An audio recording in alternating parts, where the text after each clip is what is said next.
इस टाइम जलसे में एक और नौजवान बचे हुए, इनके जज्बात जुनून बहुत ज़्यादा है जी। मैं इनसे इंटरव्यू करूंगा। जी ये बताएं, इस हल्के से या पीटीआई कितनी पुरुद है कि आप विन करेगी? सर देखें, हमारा इलेक्शन हो चुका है। हमारा इलेक्शन था अवाम को, हमारा इलेक्शन था इस अवाम को बाहर निकालना कि आए अपने हक के लिए निकले। अवाम अपने हक के लिए बाहर निकल आई है। रही बात कल की परसों की फार्मेलिटी की, तो इंशाल्लाह इमरान खान लाहौर की भी सीटें जीतेगा। ओवरऑल पंजाब के 20 ज़िमनी इलेक्शन का इलेक्शन है और 16 सीटें इमरान खान जीतेगा। उसकी वजह ये है कि ये अवाम समझ चुकी है कि कौन इस मुल्क के हक में है और कौन इस मुल्क का पैसा खा के लंदन भाग चुका है। करप्ट माफिया बददियानत लोगों से अवाम जान छुड़ाना चाहती है और जिन लोगों ने ये रजीम चेंज की है उनको भी ये मैसेज दिया है अवाम ने कि आप जो दिल करें। आपकी वो हुकूमत गई, आपने जो नाजायज़ कब्जे आगे करते रहे और अब आपने हुकूमत पे किया, ये बातें अब ख़त्म होगी। एक अवामी रद्द अमल भी होगा और एक कल खुदा का रद्द अमल भी होगा। कल जो सुप्रीम कोर्ट का फैसला आया है, यही साजिश मुदाखलत के मबनी जो फैसला था, आवाम बड़ी मायूस हुई है, सबको मायूसी हुई। हमें उम्मीद थी कि हक सच पे फैसला आएगा। उससे आप कितने मुत्तफिक हैं? सर किस अदालत की आप बात कर रहे हैं जो 120वें नंबर पर है? आप उन अदालतों की बात कर रहे हैं जो 120वें नंबर पे हैं। आप उन अदालतों की बात कर रहे हैं जो समोटो एक्शन तो ले लेती हैं। आप उन अदालतों की बात कर रहे हैं जहां अगर एक गरीब इंसाफ लेने जाए तो उसकी सारी ज़िंदगी गुजर जाती है, आप इंसाफ नहीं देते।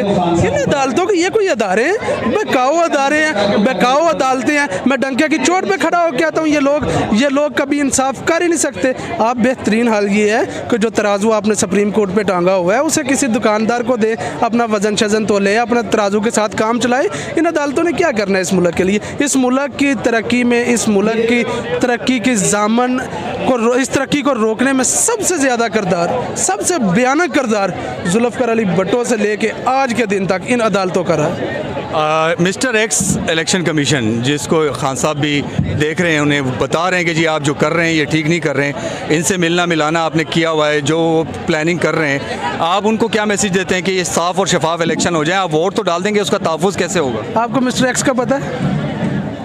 जी मैंने तो कह दिया आपको। बोले आप आज़ाद मुल्क में पैदा। जनाब इलेक्शन कमीशन राशिद साहब, हाँ जी, मिस्टर एक्स, हाँ जी, ब्रिगेडियर राशिद साहब की। और इलेक्शन कमीशन की बात, इलेक्शन कमीशन ने तो आज सुप्रीम कोर्ट में, जो हाई कोर्ट में अपनी वजाहत दी है कि जी हमसे, हमारे एडिटर से गलती हुई है। 40,000 फोर्थ जुज़गान का वोट इस इन हल्कों में तकसीम किया गया है। लेकिन इस सब के इंचार्ज कर रहे हैं सेक्टर कमांडर ब्रिगेडियर राशिद साहब, जिन्होंने इमरान रियाज खान को गिरफ्तार करवाया, जिन्होंने ये सारा इलेक्शन मैनेज करके नून लीग को तोहफे में देना है। क्योंकि अगर वो ये ना मैनेज कर सके तो उनका बयानिया अवाम में कमज़ोर हो जाएगा।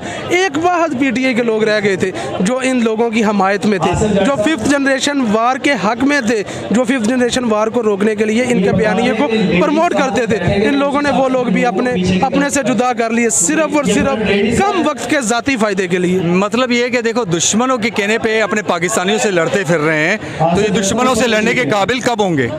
सर देखें, मैं सरहदों की बात तो नहीं करता। सरहदों पे अवाम, सरहदों पे कोई जर्नल नहीं खड़ा हुआ, सरहदों पे कोई ब्रिगेडियर राशिद नहीं खड़ा, कोई मिस्टर एक्स नहीं खड़ा, कोई मिस्टर वाई नहीं खड़ा। सरहदों पे खड़ा है एक आम सिपाही जो अपनी जानों के नजराने पेश करता है। उनके लिए हमारे खून का आखिरी कतरा भी हाजिर है।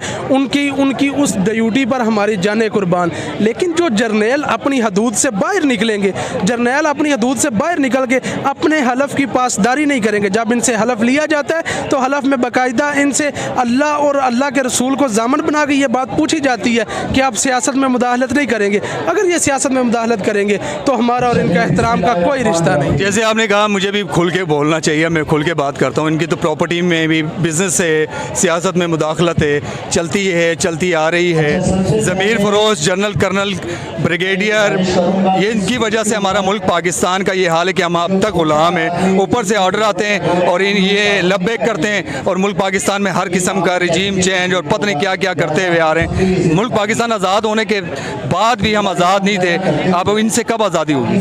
आज हम यहाँ किसके लिए निकले? हकीकी आज़ादी की जदोजहद के लिए निकले हैं और इंशाअल्लाह हकीकी आज़ादी की जदोजहद भी इमरान खान की लीडरशिप में हम लड़ेंगे आज़ादी छीनेंगे, लेंगे, इनके हलक से आज़ादी निकाल के ये अपनी आने वाली नस्लों को महफूज करेंगे। कौम पर उम्मीद है जी, इमरान खान हमें इस सिस्टम से आज़ाद करेगा, इस माशरे से आज़ाद करेगा, इन फिरौनों से आज़ाद करेगा, इन भिखारियों से, ग़ुलामों से आज़ाद करेगा।